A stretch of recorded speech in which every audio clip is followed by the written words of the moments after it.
about half an hour on key points, and then I hope will be a productive discussion on the issue of development and the intersection between development and the CRPD and other legislation around disability. I should a few notes to begin with. One is I think I'm listed as speaking on disasters and emergencies, but I'm going to be speaking more broadly about disability development, because I know that I'm the only one on the schedule that is addressing this as an issue, but a number of speakers have already raised a number of the issues that I'm going to discuss. I also should start by saying I am not a lawyer, I'm an anthropologist, and I do applied research in disability. I run a small center on research on people in low and middle income countries with disabilities, and so my frame of reference will be what's going on in much of the developing world, although hopefully I can speak a bit to the to what's going on in developed countries as well. I work a bit on the convention, as did many people in this room, and I also am old enough to work in the United States, where I'm from, on the Americans with Disabilities Act. Yes, I'm that old. And so I will kind of be trying to frame some of the global issues that I think all too often are left out of discussions about the legal systems, the CRPD, and enforcement of the legal codes. I'm going to actually address three key issues. The first is, how does a legal approach to disability link with other major issues of concern to persons with disabilities, and specifically with international development issues? You could also throw into the pot things like global health, evolving political systems, changes brought about by disasters and emergencies, changes brought about as countries move from low and middle income to middle and high income countries. But often we assume these things are stationary, or we talk about the legal system as distinct from the other things that are going on in society. And of course, when you come down to where these intersect at the personal level and the community level, you need to understand what's going on from the bottom up, not just the top down. I would argue, in order to really be effective as legal advocates and practitioners. The second point I want to talk about some is, how does the CRPD and allied issues in legislation link with other legal and traditional legal systems? Because I think we often operate on the assumption that what the national government says is the law of the land is relevant and is the legal system with which everyone universally operates within. And while national government and national legislation is critically important, in many of the countries I work, people only rarely or never are affected by the national legal system. They're much more involved with, and their lives are much more defined by the local, the village, the tribal, the religious legal systems. And I think that there's ways to interface international law, human rights, and traditional legal systems, but only if we first admit that these legal systems exist and that they have immediate impact and sometimes take priority in the lives of persons with disabilities. And finally, I want to talk a bit about what legal experts, practitioners, advocates, and others can do to make the global human rights framework and international issues, including the CRPD, more applicable at the individual, the community, and the national level. Because at the end of the day, all of these issues that we're talking about don't do anything if they can't improve the lives of the persons we want them to affect on the ground. And I think all too often we don't really ask kind of key questions when it comes to that. I want to talk about that in a way that can, how to make a difference. Actually, ideally, this kind of research/advocacy should cause trouble. So, so that by my definition would be, does it really make a difference? Okay, let me start also with a description of international development. Historically, international development has largely been synonymous with economic development, but increasingly it's being used in a more holistic and multidisciplinary context of human development. We have the Human Development Index, the Sustainable Human Development Index. We're asking not just in terms of of dollars and cents, but also in terms of what impact things have on the lives of persons with all people, including people with disabilities, in terms of sustainable development, in terms of quality of life, in terms of competition. And it's important to know that many of the international discourses and many of the key decisions being taken in all countries, and certainly in low and middle income countries, pertains to development issues. So it's not even the legal systems are often there to improve the economic well-being, and presumably, although economic well-being doesn't always translate into improved lives for all people in a community, or equitable lives for all people in a community. The economic considerations and the broader development considerations are how countries negotiate with each other, and certainly how they prioritize issues. And the number of times you go and say it's the right of someone, and you're talking to a minister of transportation or a minister of health or the president of the country, and they're thinking, well, I'll get around to rights as soon as we can get everybody out of poverty and all kids into school. And so in terms of systems that often are not explicitly interlinked, but need to be conceptualized as such, I would argue that international development efforts, they don't always pay attention to what the legal system is doing, but the legal system always needs to pay attention to what they're doing. There are a number of key issues that I think also need to be thought of, and I'm going through this very quickly. We can come back to these things, but let me just lay out some key concerns that I don't think are raised enough when we're talking about the legal systems, but I think are quite important if you're going to see the legal systems actually impacting on the lives of persons with disabilities. One is that we often frame things in terms of human rights, and I have no quarrel with that, and I think that at a global level and a national level, we're talking about human rights instruments, legislation that has been approved by the countries, by all countries, or most countries in the world. It will depend on the piece of legislation. And I'm from the United States, where we don't do much with human rights when it comes to any sort of international treaties, regrettably. But in terms of how human rights are conceptualized in much of Africa and Asia, much of Central and South America, human rights is often seen as a very Western concept, and as a concept that places the right of the individual over the right of the extended family and the community. And that's not always the way that people in these countries and in these communities conceptualize what is the best for the largest number of people.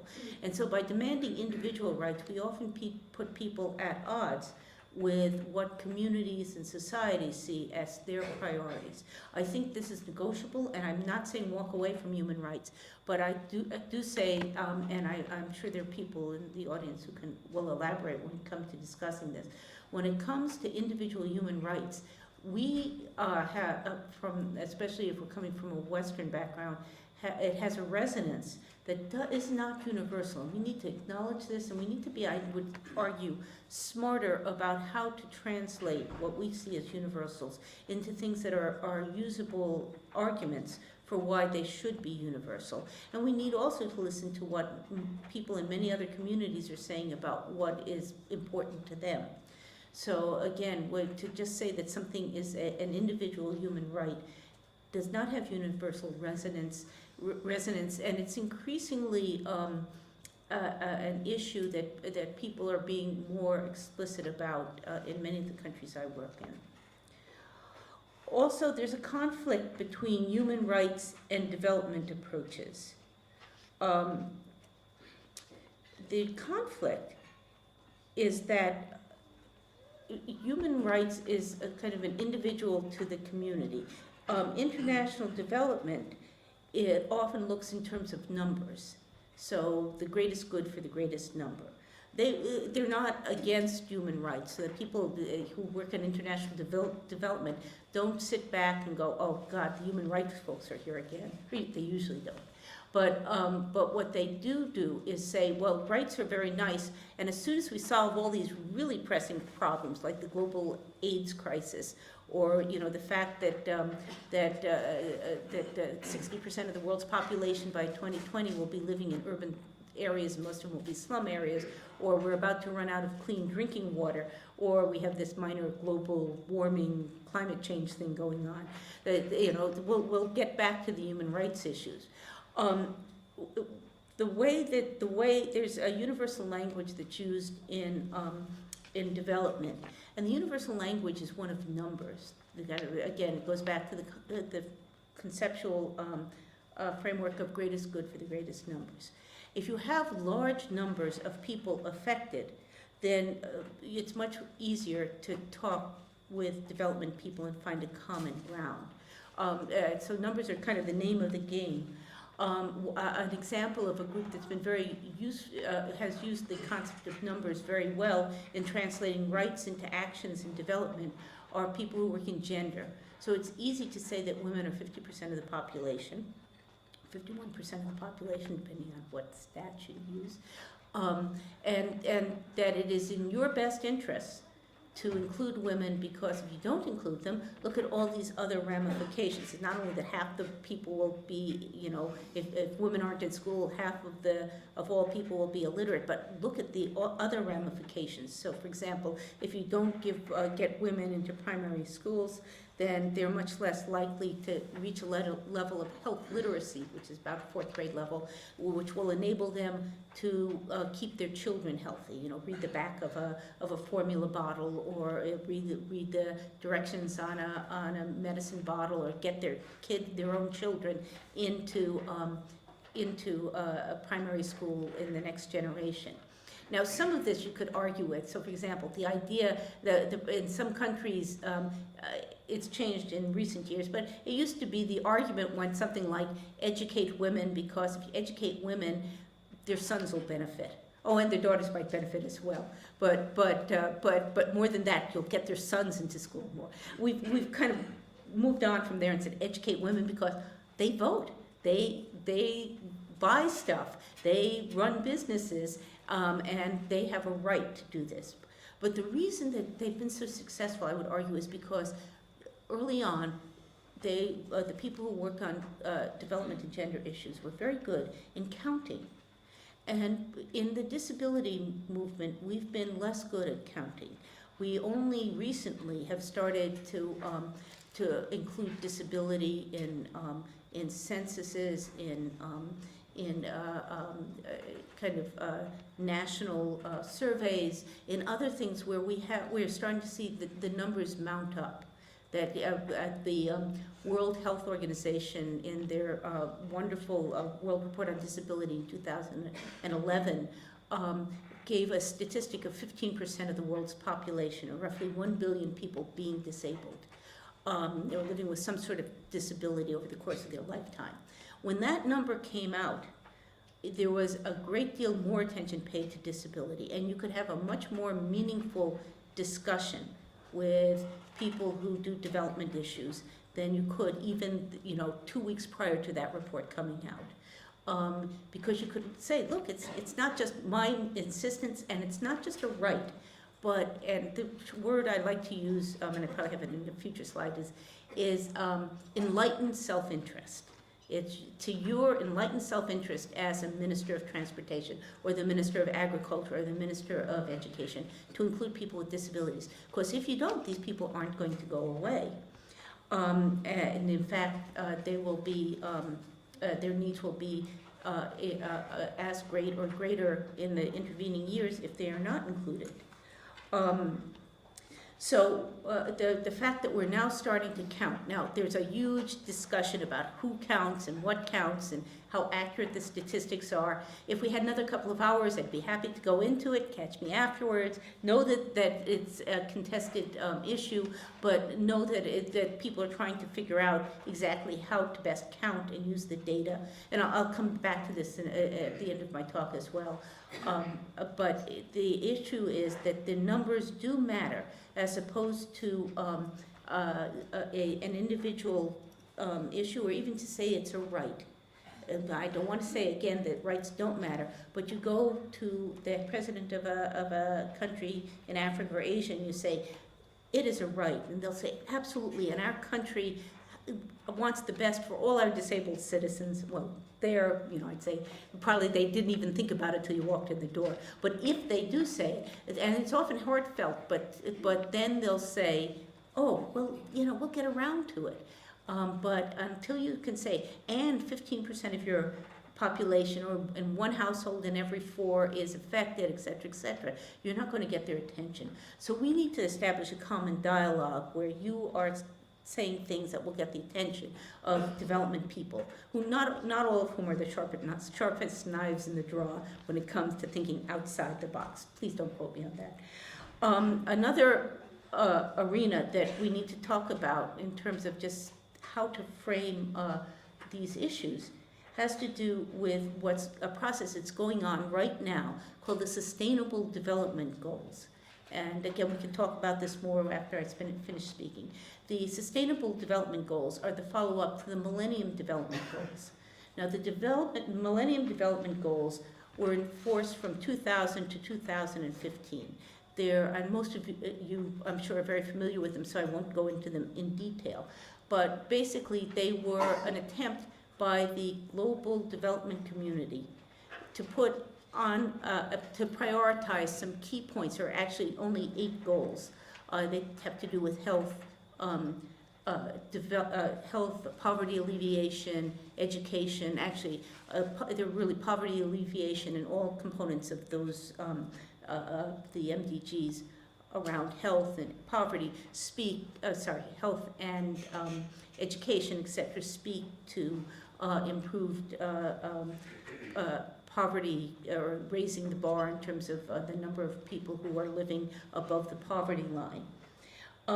The Millennium Development Goals were very important. They made really important contributions. For example, the number of people living in dire poverty, under $1.25 a day U.S. currency, is now half what it was in 1999.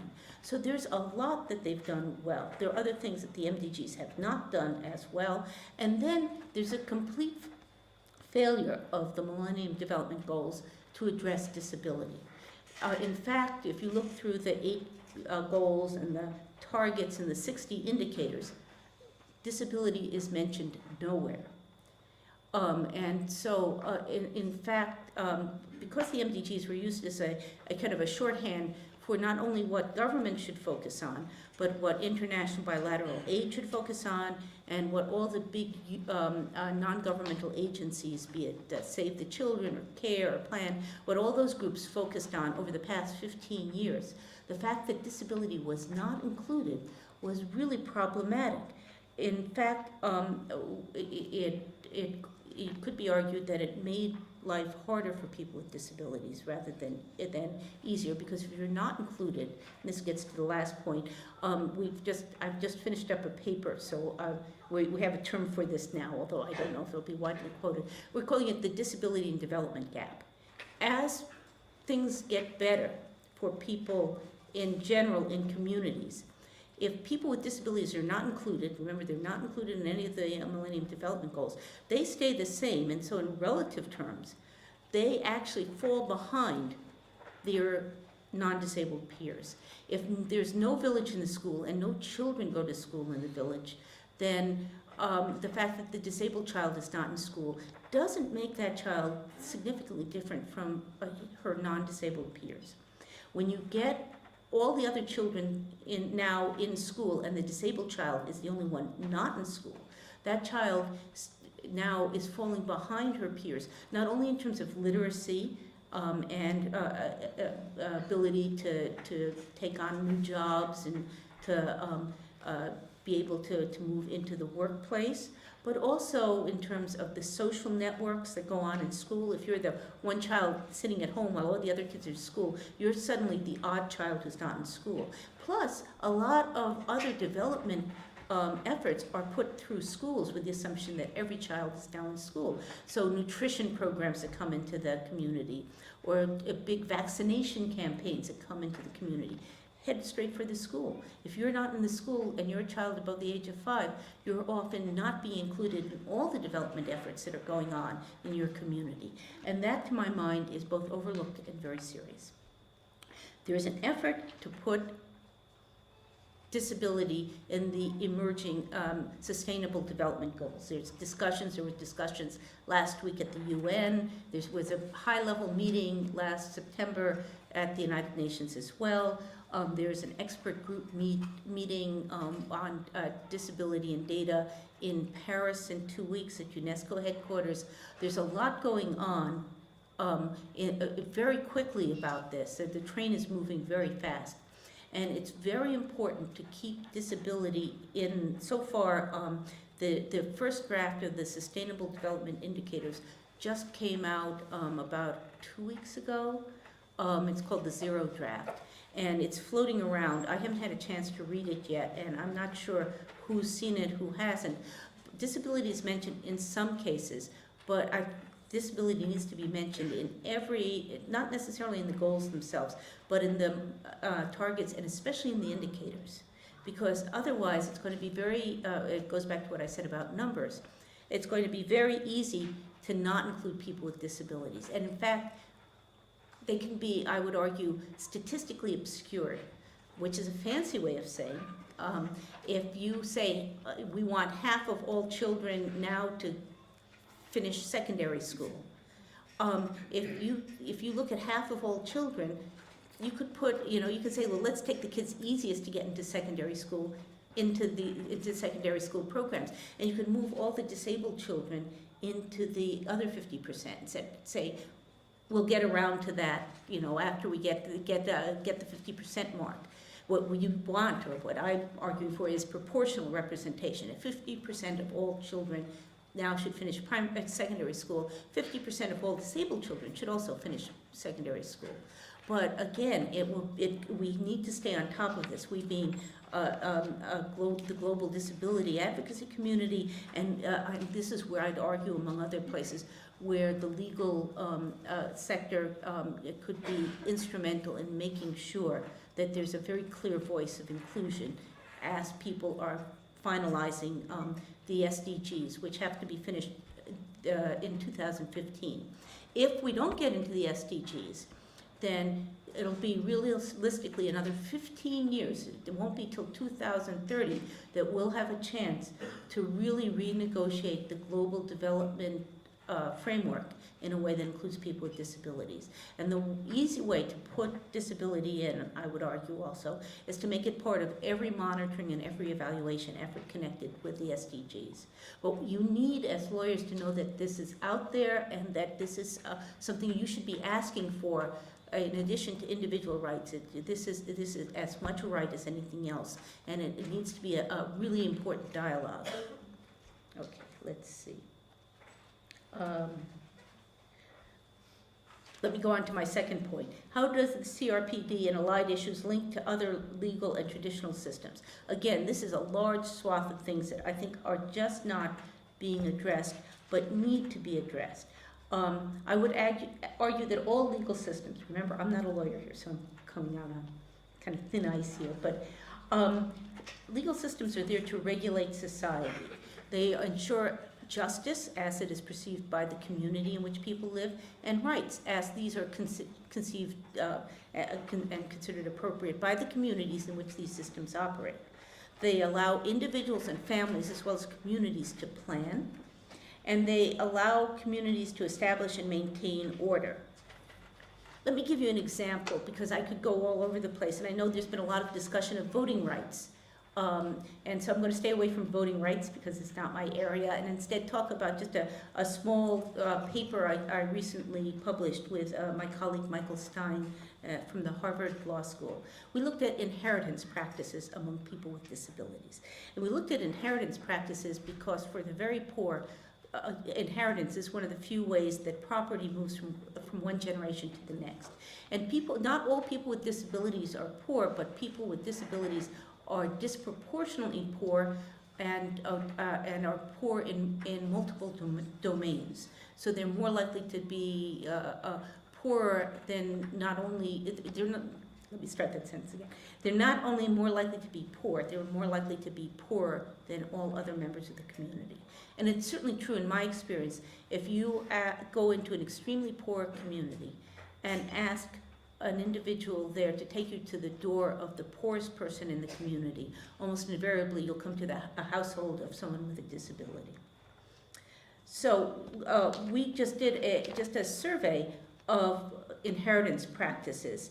And among other things, we found that people with disabilities consistently, for the last 3,000 years or so, have been denied inheritance. And when we talk about inheritance, we're not talking about large landed estates. I'm talking about, I'll give you the ability to inherit a sewing machine or a bicycle to be able to continue whatever trade you have.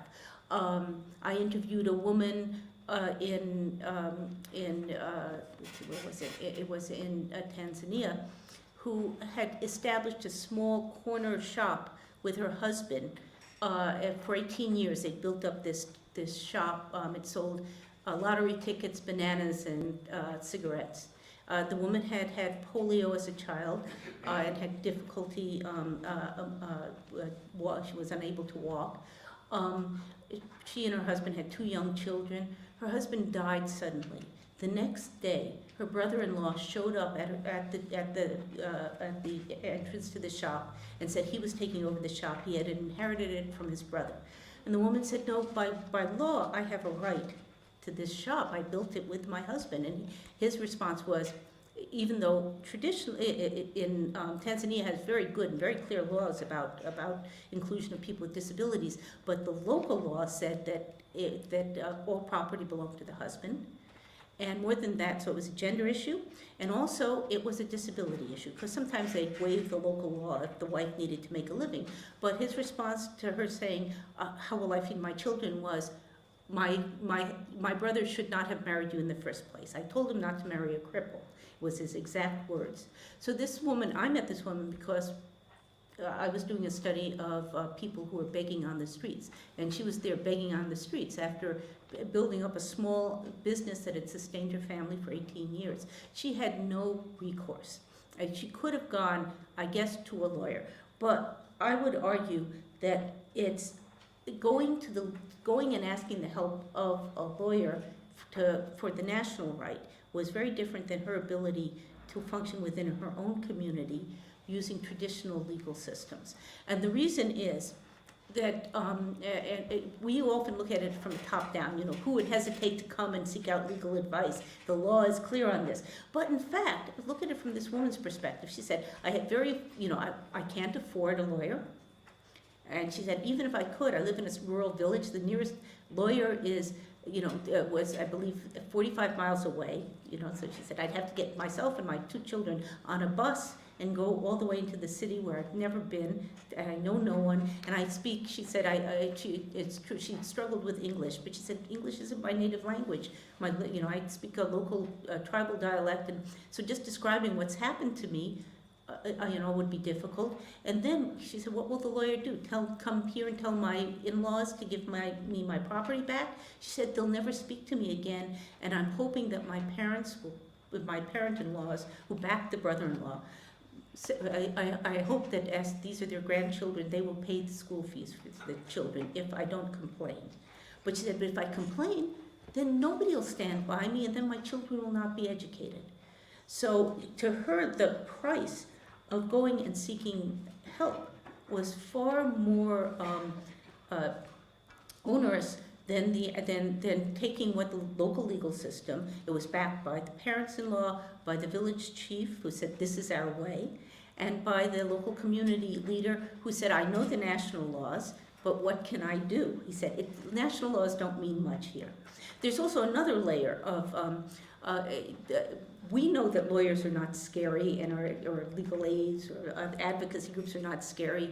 But for many of the people I deal with, and this is true not just for lawyers, but also for doctors and people who work in the health clinics, people will say to me, I'm not very educated, and these are very educated, important people. I don't want to waste their time. I can't even think of how to frame the question in a way that might interest them. I can't, maybe I'll go there and they'll think I'm not very smart, or that I'm complaining about something that shouldn't be complained about, and I have no money to pay them. Even though most of you probably spend a good part of your life doing pro bono work, the idea of going to someone who is perceived as so much more educated and high status and linked in with the rest of the world, and asking them to do something for free on your behalf is beyond the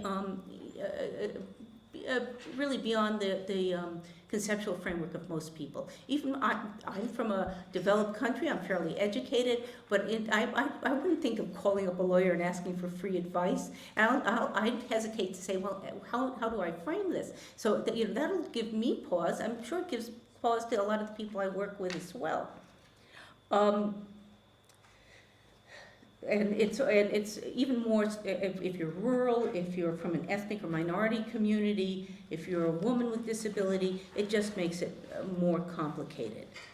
And we assume also that people know about the laws. And remember, I don't need to tell you, you've sat through a whole week of this, but if you're in a country that's adopted and ratified the CRPD, that means that you've had to domesticate all your legislation.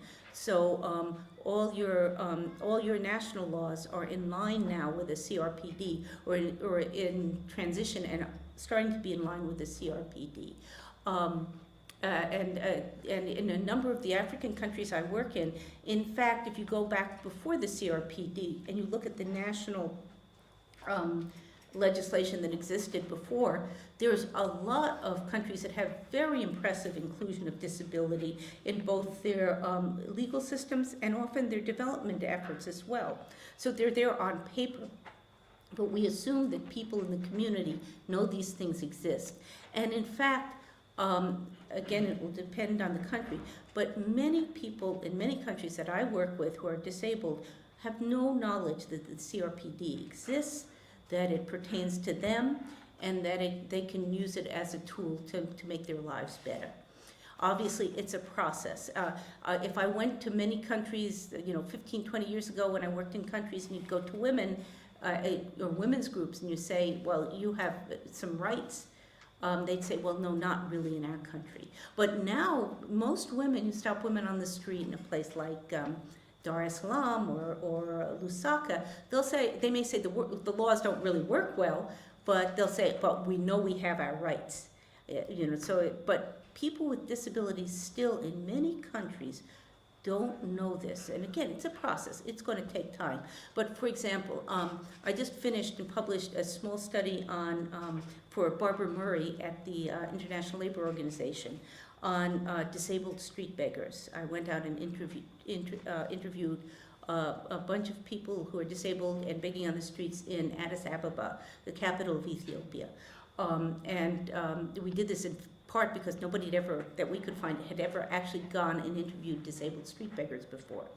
And I interviewed, I'd asked them a series of questions, and then I did some life histories, and we did a small survey. And only 7% of all the people I interviewed had ever heard of the CRPD, and all of them had heard of it from the same single broadcast that had been about a month before been on a national radio.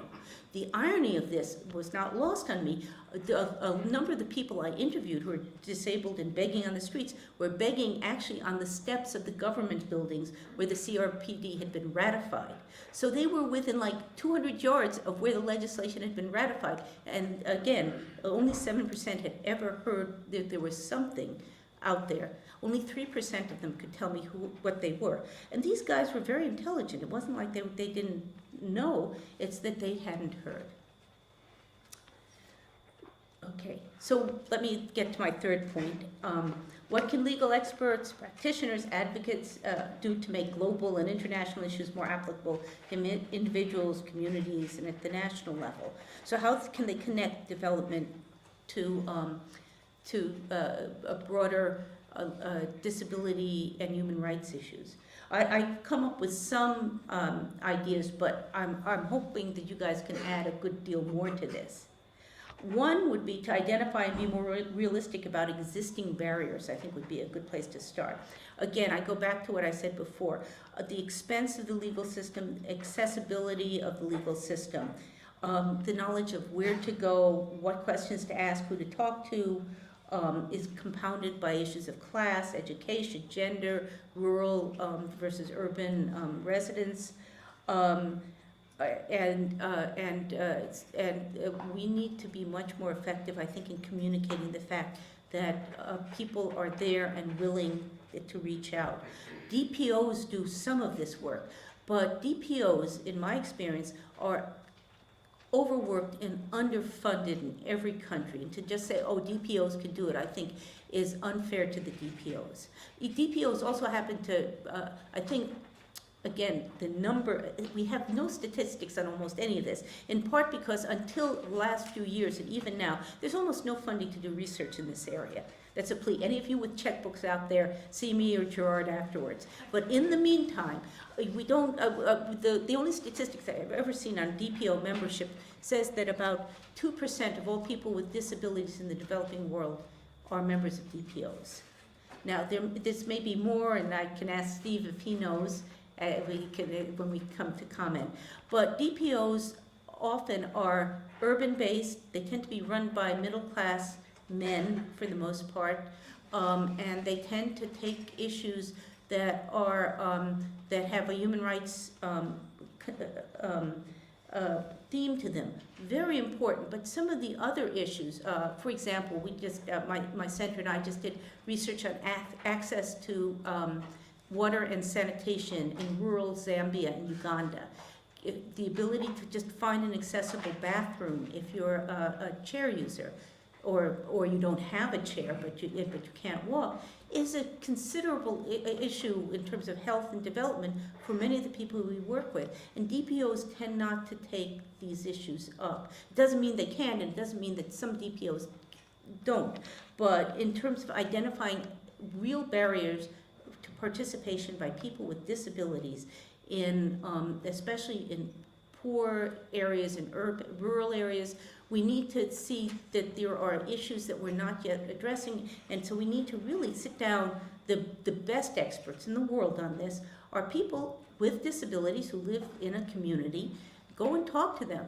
And the big question is, what's important to you, and what should we be doing more of that would make your life easier on a day-to-day basis, or over time?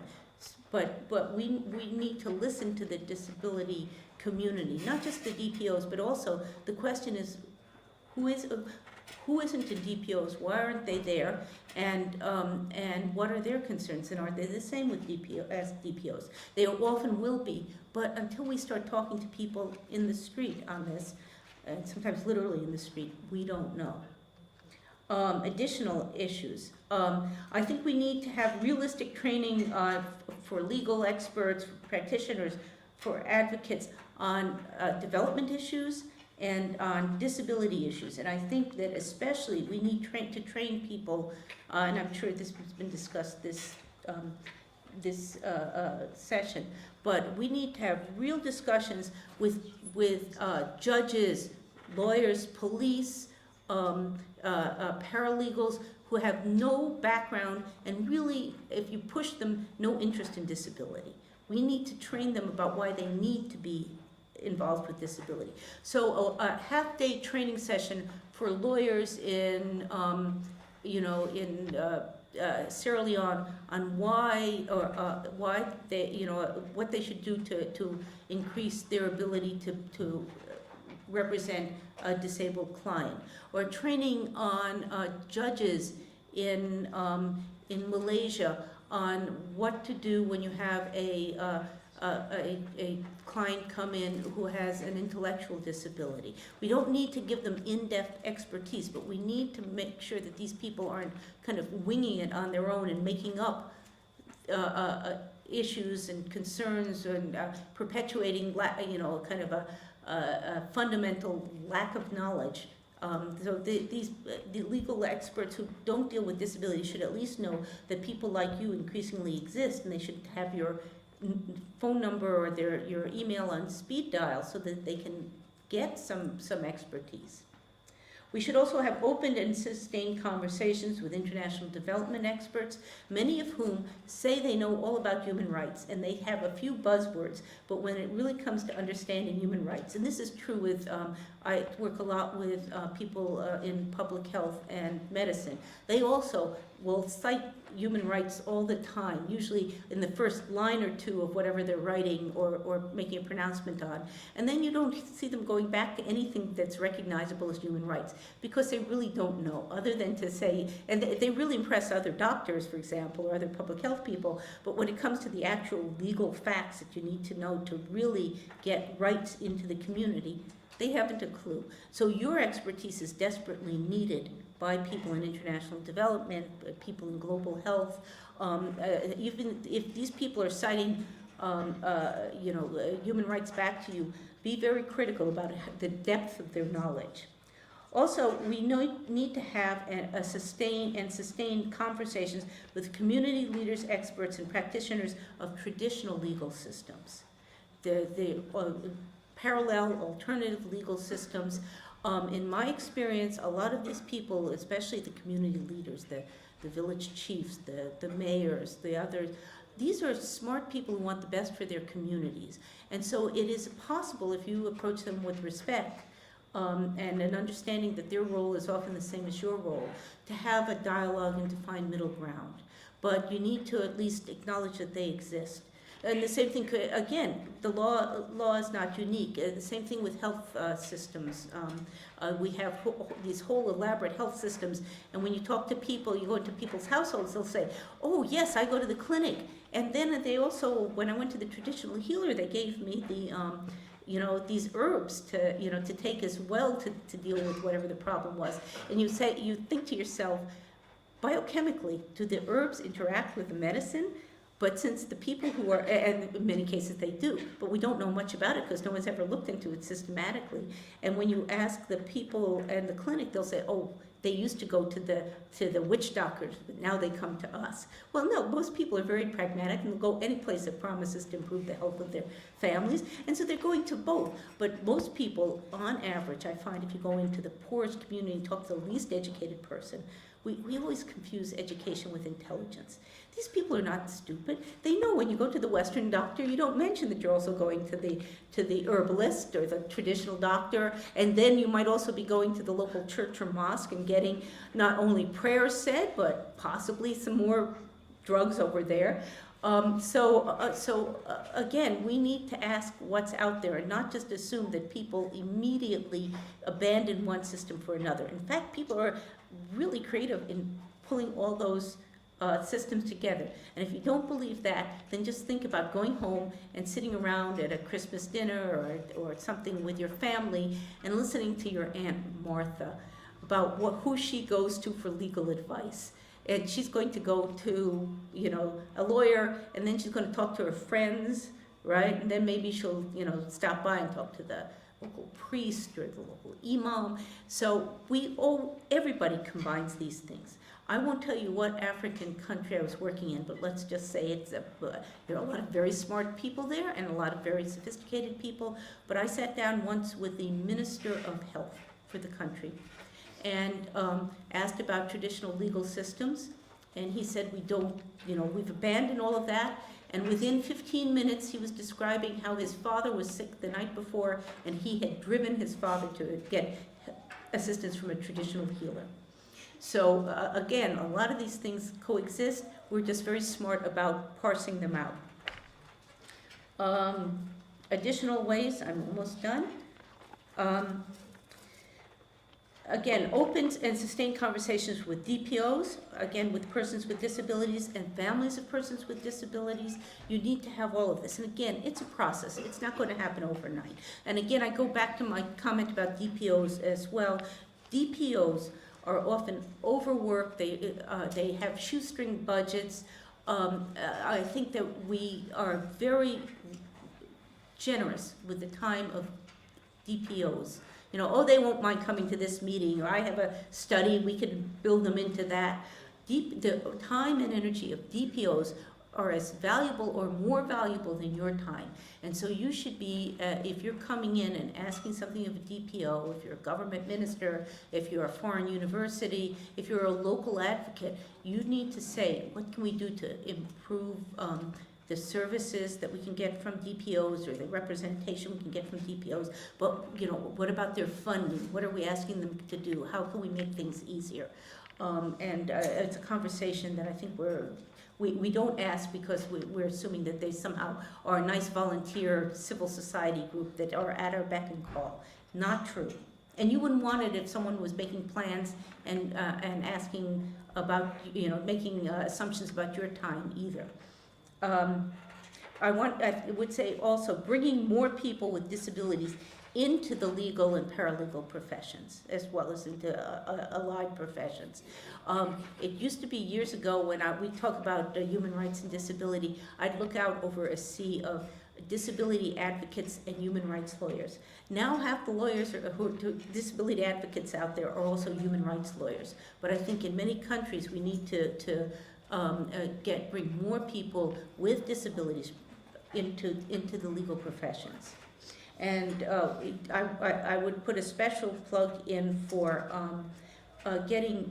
using the creativity of young legal minds, basically you folks, into the mix as well. I think the law can be endlessly creative.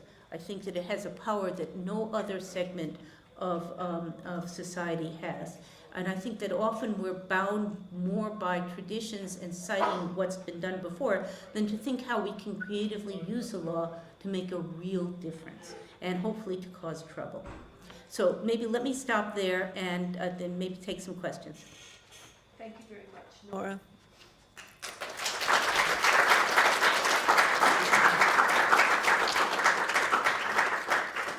So Nora's covered some extensive ground about the way the legal profession can interact with development issues around disability and implementation of the CRPD. Now we'd like to hear from you, and if you have any questions for Nora or if you have any comments on the material that she's presented, down the front here and then off to the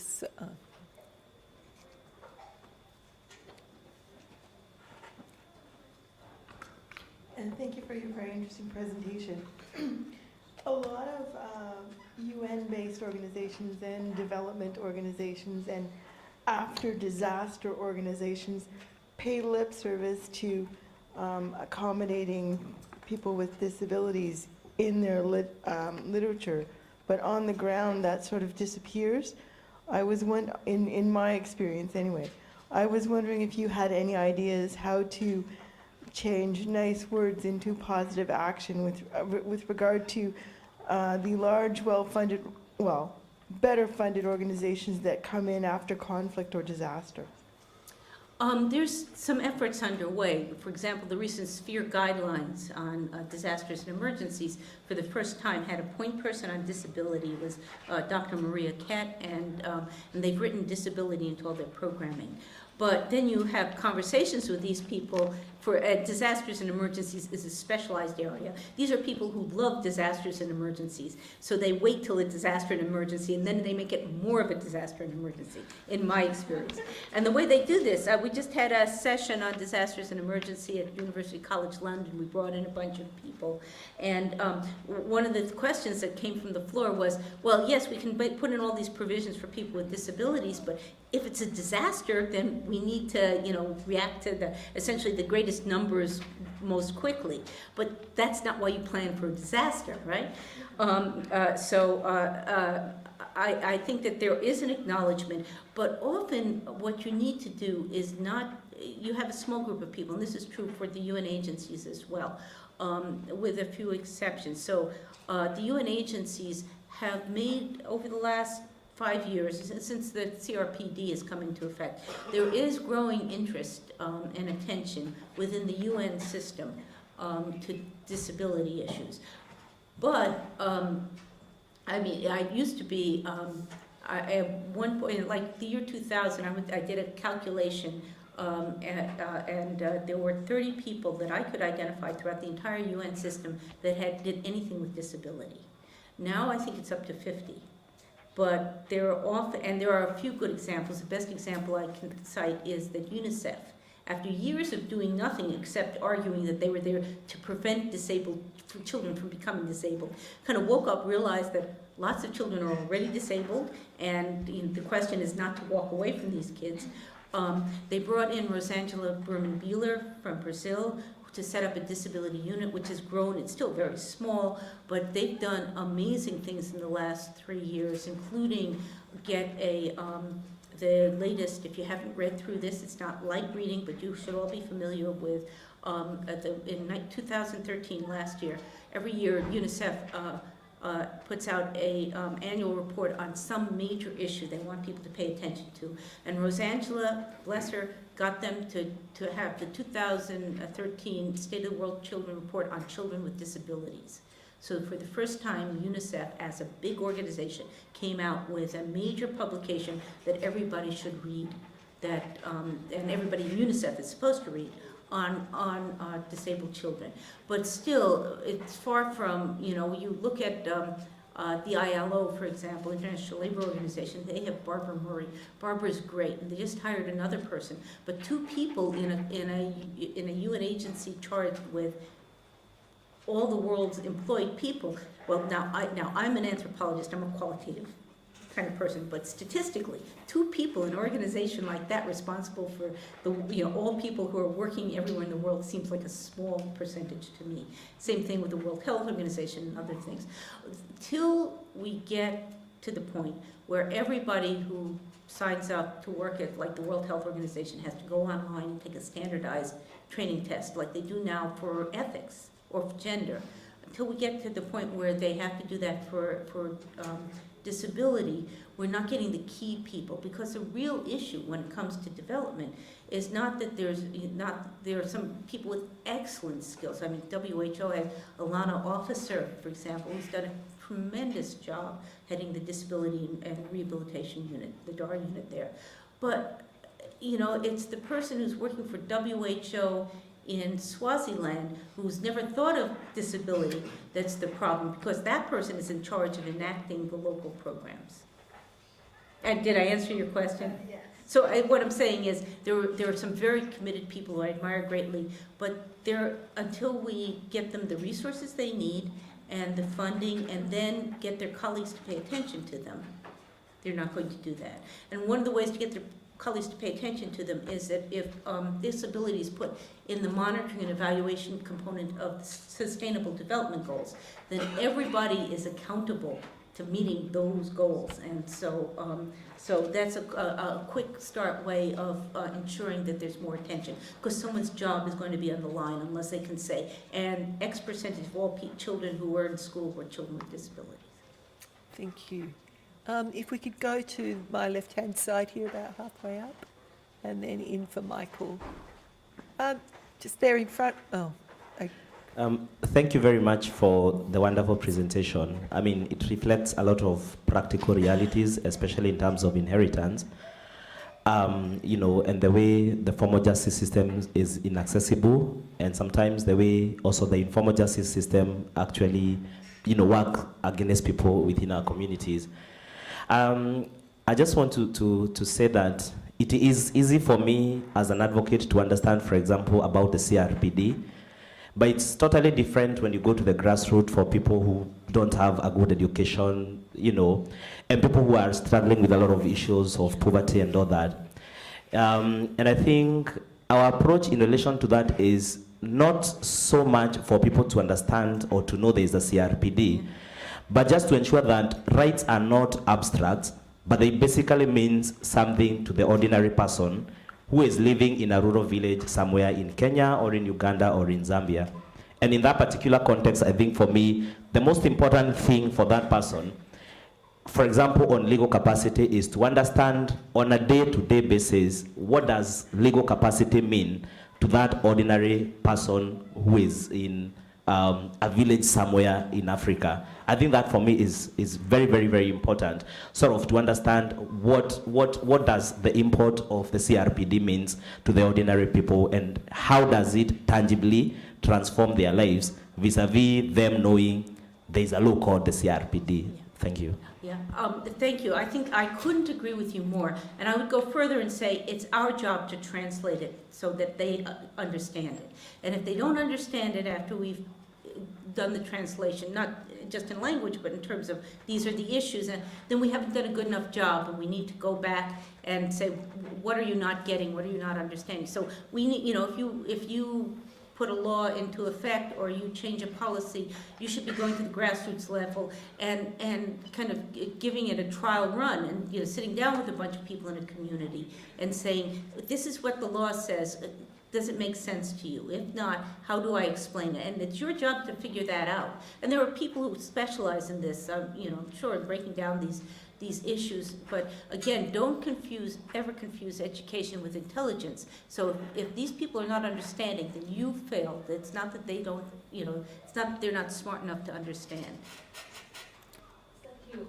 I take this advantage. I'm Jing from the center here. And I very respect your presentation because we are the similar background, research background, social science perspective with the legal perspective. I thought I want to give several comments. First comment is about the question, statistic and accounting issue. I thought this morning when Anna Lawson, but sorry, she didn't dare. Not currently. And when she mentioned this question, actually, in the UNCRPD, there is some controversial issues about the social development, human rights, and non-discrimination. Because normally, especially the UK social model of disability, they are very against statistics issue because they thought that is individual-based. This definition is totally different with the social construction perspective. So I thought, but for most of the developing countries, since we have until now, limited resources, and for the social policy development process, we have to solve the problem step by step. So to us, it's necessary we have a concept, and maybe we can develop this concept step by step, but we couldn't like some developed country. I know during the negotiation process, some developed country against have some concept, but finally, we got one, something like that. And I want to give the other comments is the human rights issue because before I'm here, I have been working in the Social Science Institute about 10 years. So I quite understand there is some conflict, very direct conflict between the legal perspective and the social science perspective. Normally, the lawyer and the human rights offenders, they thought the social scientist is not care about the right at all, but actually human rights not a big concept, not a very abstract concept. It's in our everyday life, like respect the people, provide they need.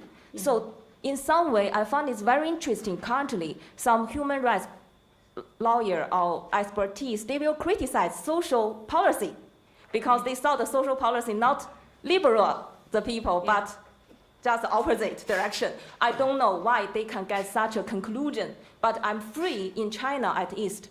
If we have this idea, it will be very difficult for the social policy development. And my last comments, actually I found from my program study here, I found the CRPD didn't provide many answers, but raised a lot of questions. For example, Article 19 is a topic I'm studying. In my country, we have no concept about personal assistant at all. I believe a lot of developing countries have no this idea. But how can we develop our community-based services and support to the person with disability? Yeah. For example, in the Rosemary, in your great articles, you mentioned in the CRPD, they don't care the family issue. Yeah. It is a very big challenging for developing country like China because family is the main supporter for the disabled people. So sometimes I thought it's very interesting. The CRPD, like some people, middle age, wheelchair user, or some psychiatric survivor, they fight against and put a lot of idea in the CRPD. But how about the very severe intellectual disabled people or the other special need person? Yeah. So I just give several comments. Thank you very much. Okay. And all good comments, very interesting. I can't address all of them, but let me just say something about, there's a lot of debate between the social model and the medical model, and I assume you discussed it at some length this week, right? So I won't go into that at length. But the medical model is supposed to be the older model, where the locus of control is in the medical professions, and the social model is taken there's a range of different interpretations of the social model. At its most extreme, people with disabilities will say, it's not us, it's the surrounding society. And so the issues are the social barriers, and it has no medical component. I would say it's often more complex than that there can be a medical component. It's weighed as an either or, like it's opposing football teams. I think that's not really a helpful way to conceptualize it. And in fact, I would argue that it's even more complex. I think there's a still older, before the medical model, there's a charity model that we like to say, has gone away. But in fact, I think that it is still there. I think that it's underlying. People are more sophisticated, don't say it out loud, but you talk to someone at the UN or the Minister of Health someplace, and they'll go, well, of course we'll get services for people with disabilities. It's their right, and besides, look at them. They really need our help. Which is like, like every alarm bell you have goes off and says, this is not a human rights model, right? So it often coexists. A medical model also, I think, it assumes there's a medical system in place. In most of the places I've worked, there's been no medical model because there's been no doctors, there's been no rehabilitation, there's been no attention there's no social services or support systems or welfare system that you'd have to fight against. So you're going right from a charity model into a social model or a rights model, and there's not much of a medical model there to discuss. And so we need to this is more complex. And to put another layer of complexity on it, you can also look at this in terms of systems. In the development approach. There's a structural shift going on. There's more poor people, I'm not talking about disabled people and non-disabled, more people who make below the minimum cutoff for profound poverty, which is $1.25 a day, now live in middle-income countries than in low-income countries. Because places like China, Brazil, India, have moved into middle-income countries. So if you look demographically, more disabled poor people are living in middle-income countries than in very poor-income countries right now. And the structural changes in middle-income countries, increasingly, you have the national governments taking control from the kind of erratic NGOs and bilateral organizations. It's not DFID and Irish Aid and UN, the UN agencies like UNICEF or USAID who are coming in and making the rules. It's now national governments that are starting to set up social support systems and making sure all kids are in school, or making sure that the clinic system works or doesn't work. In places like, you look at a country like Vietnam, for example, that has a new child insurance scheme, or Tanzania, where you start to get a lot more involvement from government agencies. And so when you have that, the role of government is changing in the lives of many people in the communities. What you often see in terms of when you're looking at inclusion and which models to use is a debate. The national governments are now setting up the debate. We just did some work in Vietnam. The national government is saying, of course we use the social model. Let's just get a doctor to say which children should be in the special programs and entitled to a special allowance and which shouldn't. Well, do you or don't you? What's a medical model, the social model? We need to really think through the issue of the different models is much more complex than just we never label or, and this is the way of the future. And actually what I fear in many countries, and this is, I mentioned that article that I should say is just coming out, but it's in my bag someplace. I need to finish it up, but it's on the disability and development gap. My fear is that in many countries, if people with disabilities and advocates, especially from legal professions, are not part of the discussion as these national structures are set up, we're going to have a two-tiered system. And the national governments in all these middle-income countries will start giving a lot more services, and the services that's supposed to go to people with disabilities will be left to a kind of a ragtag group of charities that just happen to be on hand. And they'll say, well, many of them aren't saying now, we'll take over the care of folks with disabilities. Don't you worry about it. And that is no better than just leaving people with disabilities in a charity model to begin with. Unless people with disabilities are taking the lead and deciding for themselves through their organizations and individually and being proportionally represented in all the programs, then we're missing a trick here. And I fear that as a lot of these, be it the SDGs or the developing more coordinated national programs in many middle-income countries, as these are starting to crystallize and solidify, if people with disabilities aren't there at the beginning to make sure that there's inclusion, it could be a real uphill battle for years to come. So that boat is sailing now, and we should be paying attention to that. And there's no more powerful tool to discuss that sort of thing than to come in with a human rights approach and say, hey, you guys have already signed on to the CRPD. I mean, someday I look forward to a world where every country, except possibly the United States, will have signed the CRPD. And so it's a really powerful tool at this moment in time in middle-income countries. Thank you. Do we have it right up the back on the left-hand side?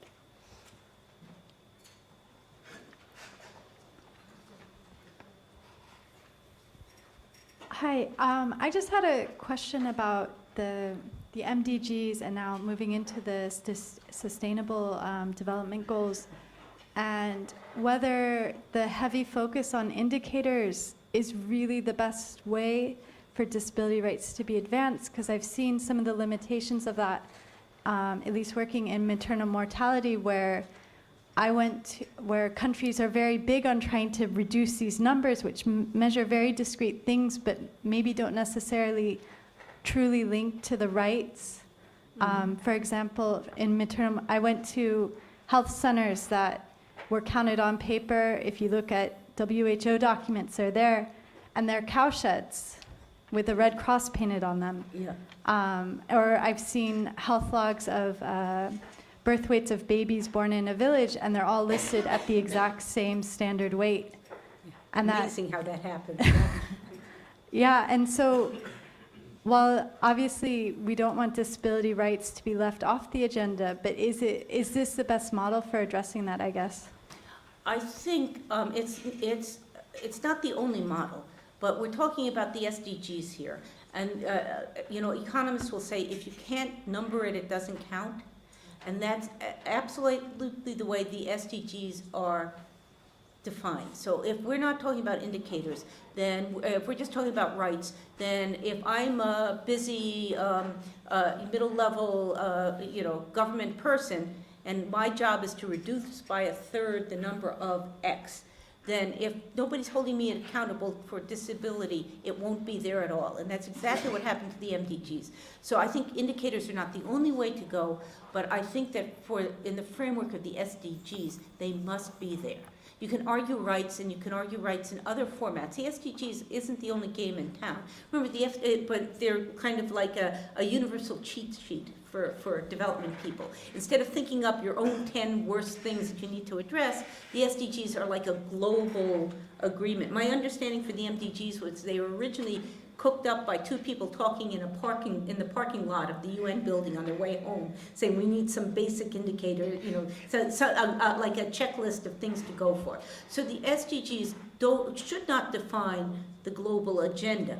But realistically, it will be a major way that the global community for the next decade at least, and probably for 5 years more than that, so say 2025, 2030 is the next time people are going to really rethink this. That doesn't mean you can't have a whole nother discussion about rights and advocacy that comes at it from other ways, but you're not going to change the SDGs. So you're either part of it or you're not. Okay, thank you. Steve? Thank you. Nora, thanks for your talk. It's nice to get a kind of dose of reality here at the end of our discussions about the CRPD and things. I wanted to ask specifically about the Sustainable Development Goals.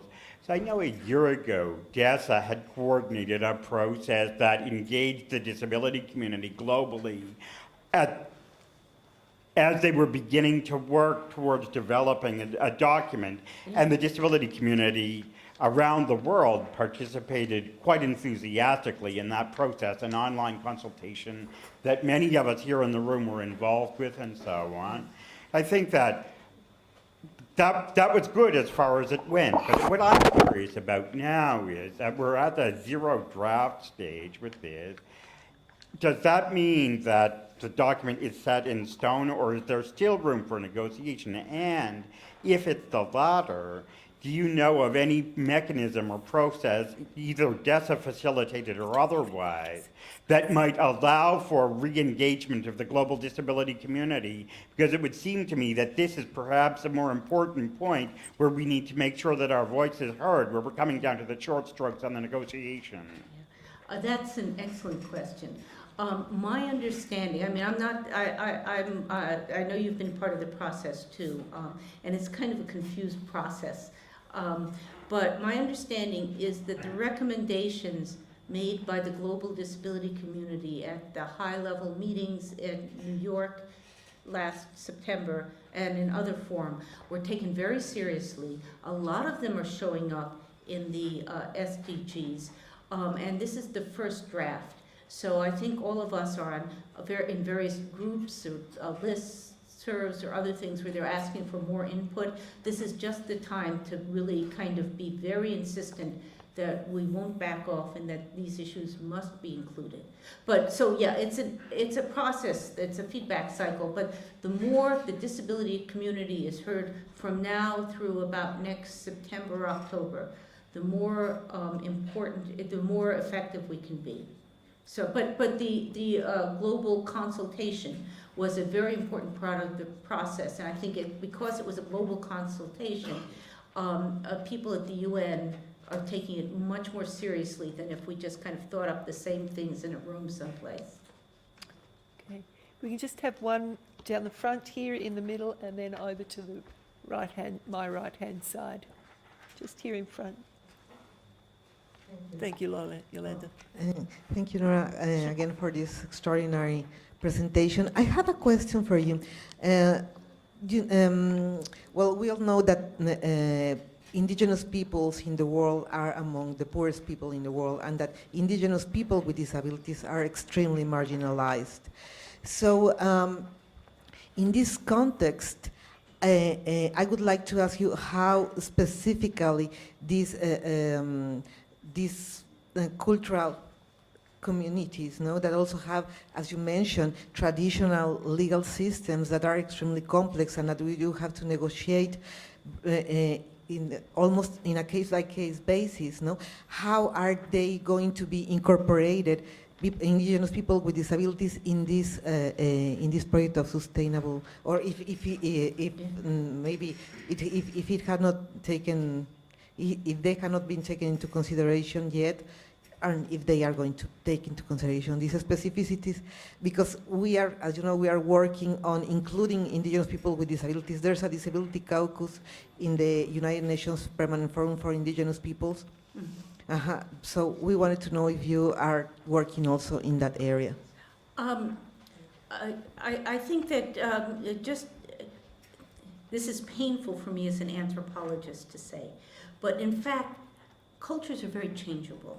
We like to think of traditions being there for all time, but people are very pragmatic. And so just as the way that the role of women has changed in many traditional communities over the years, not all, but in many, disability is open to negotiation in many of these communities as well. Some years ago, I was working with a group of women on a Navajo reservation, an American Indian reservation in the southwest of the United States. And I was sitting around with a bunch of grandmothers, and I asked them, what do you think of disability? And they said, oh, these people are, bewitched and they're cursed. And I said to them, many of them had disabled members of their families. And I said, this is true for your disabled members of, your disabled granddaughter or oh no, not our relatives. And I said, well, do you think? And then I remember one older woman looking at another and said, we really need to rethink this. We'll get back to you on the Navajo approach to disability. And so I think there's, just as we want discussions in many, throughout the developing world, indigenous cultures are also going to be discussing these things. I do know that there's a major meeting of indigenous peoples at the United Nations, I think this month. Mm-hmm. And I know that Kiko Ito and the DESA people on disability are at that meeting. So, and there is, my understanding is a group of people at that meeting who are coming who are disabled indigenous, members of indigenous communities. So it's yet another sphere that we need to look into, but there is movement in there as well. We have a question from, yep. Thank you. Thank you, Nora, for your presentation.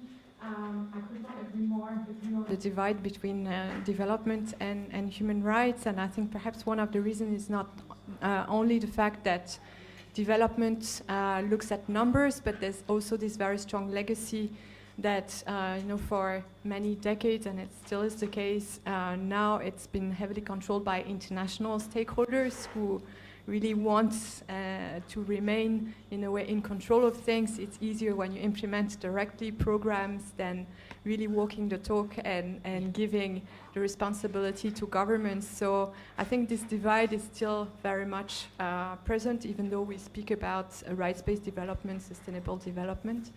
And I wanted to suggest, perhaps, when you were talking about ways to wed the systems and bridge the gaps, yesterday at lunchtime there was a discussion about training curriculums about disability rights. And I think I haven't heard once the word community-based rehabilitation, CBR. I know that this may not be perceived very positively by some because of the history of CBR, but I think recently the WHO guidelines have shown that these development models conceived with a disability perspective have evolved to embrace the principle of the CRPD. So I think one way perhaps to go about it would be to encourage more multidisciplinary training when it comes to disability, to ensure that lawyers and those who know the language around disability rights can talk more to development practitioners who have sometimes more concrete solutions. And this is not, I think, happening yet. The CBR world is still very isolated from the GPO movement in Africa, for example. So I think that could be a concrete step to move forward. That's a very good point. CBR, by the way, it's not community-based rehabilitation. I think it can be very effective, and you have some groups like the CRPD, the community-based rehabilitation. Oh, now I'm forgetting their name. They're lovely folks. In Tanzania, there's a CRPD which has a huge program and does all sorts of wonderful things. So CBR is one way of getting into and reaching people in the community. CBR as a movement reaches only a very small percentage of all people with disabilities, and they have historically had a hard time expanding from a kind of small scale to larger scale programs. They also are very medically based. But people with disabilities, some of them need rehabilitation. There's something to be said for medical care when you need it, or rehabilitation care when you need it, when you decide you need it, and and it should be your choice as a person with disability what you do or don't need. But to just kind of say, oh, it's it's a medical approach.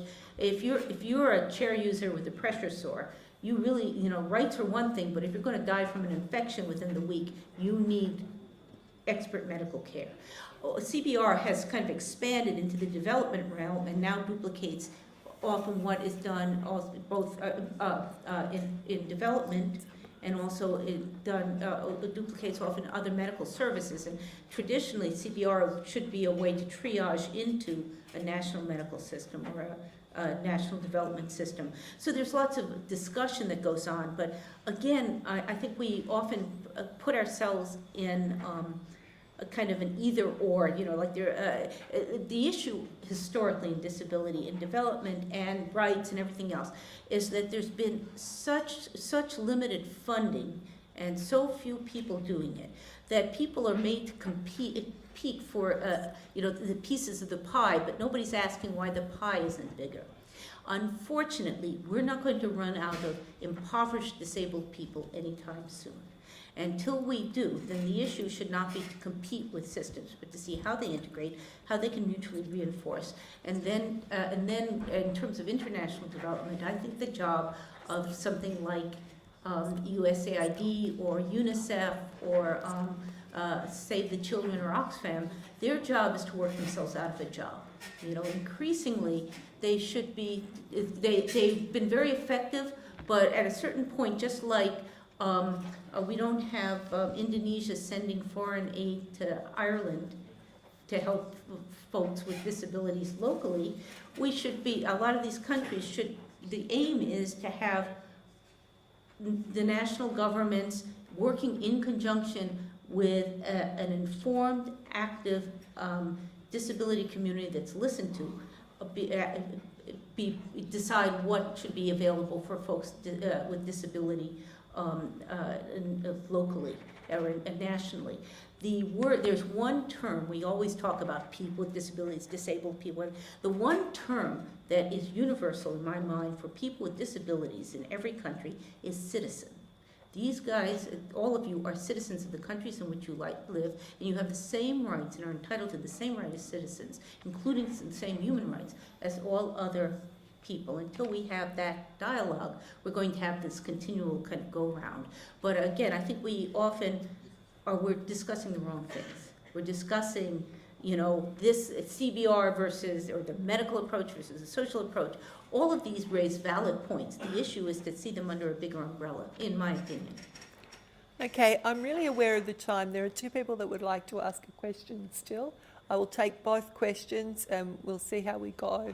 And I'll give a short answer. Up the back, please, first, and then off to my left. Thank you. Thank you so much. I just wanted to give a few perhaps responses to questions related to the SDGs, because we've been following that process really closely from the side of the OHCHR, and this kind of links to the discussions on dichotomy between human rights and development. Actually, in the open working group to the SDGs that has its 12th session this week in New York, we've seen a really huge improvement in terms of bringing these two concepts together in the development of the SDGs. There was a session of the President of the General Assembly last week on human rights and rule of law in the context of the post-2015 framework, and there state after state said we cannot have development without human rights.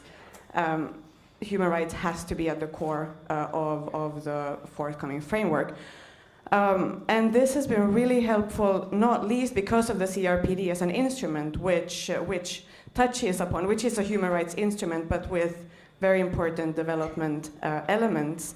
So we've actually, from the disability perspective, we've been able to push this forward very very nicely. And the current zero draft, it does address disability, as you, Nora, said, in certain nice ways in targets, but there is still a long way to go.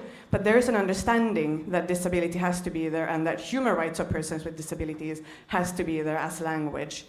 And one of the nicest achievements is an inclusive education goal. The education goal, how it's now stated in the zero draft, is framed along the lines of Article 24 of the CRPD in the terms of inclusive education, which is a very nice advancement now in this draft. So just to respond a bit maybe to what was asked about the process between now and September, actually the General Assembly will have a set of discussions around this issue in September with side events being organized, which in my understanding, this is something that we're pushing for, and I understand that that's the way it is right now. They're open, these side events, to civil society as well. So there is still, at least in September, there is a nice space in the General Assembly to influence the process. And this links maybe a bit to the question on indicators that was raised earlier. As Nora said, indicators is the way that this will be, that the targets will be measured and progress will be measured. And for us, it's not so much about whether to measure or not, but how things are measured. You know, we have to use indicators that are based on human rights. There is a whole set of human rights indicators that our office has developed, and that's actually what we're pushing for to be the way we measure these human rights-based goals and targets.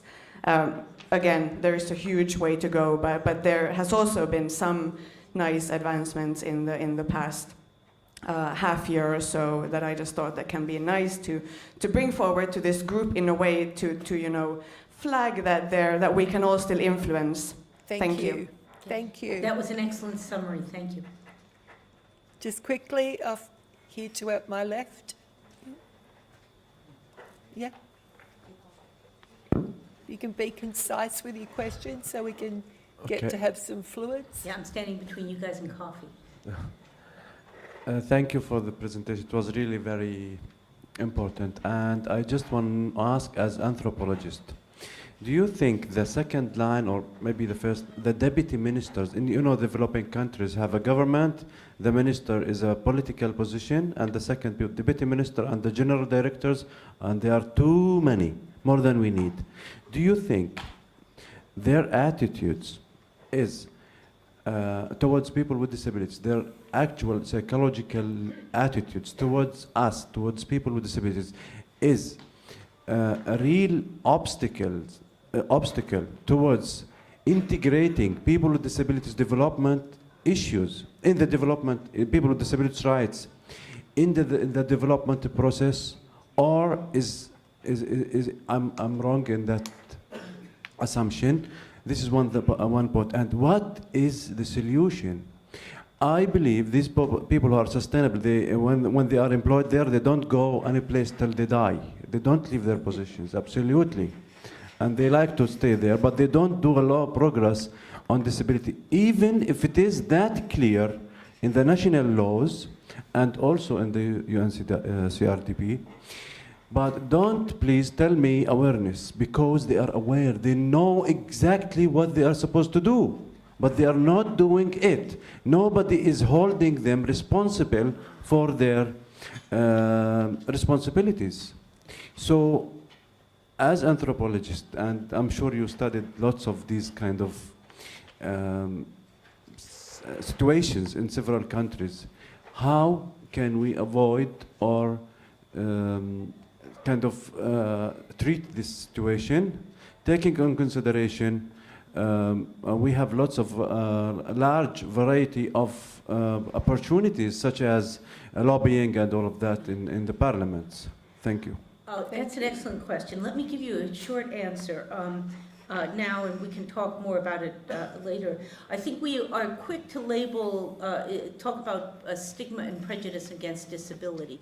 But I think for every person who has a stigma and prejudice, there's a lot more people who just don't care, for whom it's not an issue, or they just lack the knowledge and awareness, and they can get away with it. So nobody holds them accountable, so they're just fine. So, you know, it's not, the issue often is to, again, I use the term all the time, enlightened self-interest. So until people see where not including folks with disabilities in programs and stuff, it's going to be helpful to them, you know, lower their tax burden, their great uncle gets the services he needs. Until we can do that, then it's not so much stigma and prejudice as complete lack of knowledge and lack of engagement. In terms of having someone, the number of countries I've worked in where the Minister of Disability Affairs just happens to be the brother-in-law of someone who's in power who uses a wheelchair. And, you know, and so they appoint someone who may have no knowledge of anything to do with global disability or human rights. But, you know, basically when I meet someone like that, I think who's ever appointed this person thinks that people with disabilities are interchangeable. You know, anybody in a chair will do. And then they stay there, you say, till they die. I would say that brain death occurs a lot sooner than death itself. And the issue, and you also touched on it, so until people hold them accountable, till they get the local DPOs, the local groups of disabled people, not complaining to them necessarily, but complaining to their parliamentarians, to to the president's office, to other things, that the person who's in that position is not doing anything or lacks knowledge. I mean, increasingly in many countries, you have very sophisticated people running the Department of Education, the Department of Health, not always, and there's certainly it will depend on the country. Political appointments are not unknown. My country is as bad as any. But the more people are held accountable, and the more that other politicians and leaders and the press and others hear from the disability community and from folks with disability that they will not take second-rate representation, then the more changes will occur. And this is, by the way, where I think is another realm where the legal approach and the human rights approach can be particularly effective. You know, that the fact that you have someone with not much experience or someone who hasn't been seen in the real world in decades or is impossible to get an appointment with, or who has no connection with the local disability advocacy community, is taking home a paycheck supposedly representing people with disabilities, is unacceptable in this day and age. And increasingly through the press, through the internet, through the legal system, I think that we should be bringing pressure on these people. Just having, whether the person is disabled or not is immaterial. Whether they're active or not, or doing a good job is the issue. Critical point. And so I think that what we need to do is to, go home and cause trouble. We wouldn't take the, it depends on the political system, and I don't want anybody here to wind up in jail, but it's okay, women's groups in this day and age won't take someone who's misogynist and who's supposed to be head of the Women's Bureau. There's protests in the same way, in some countries, like the United States under the Bush administration, God help us. But in the same way, there's a number of things, and especially the CRPD gives the disability community a voice. You should use it. Okay, thank you very much, Nora. Big ask for one person to cover development and CRPD in one session this afternoon, but you've done extraordinarily well. Thank you very much. I don't want to be responsible for some brain death due to lack of caffeine. So if we could all be back here at 5 to 4, and we'll have Andrea Kuma talking about strategic litigation this afternoon. Thank you very much.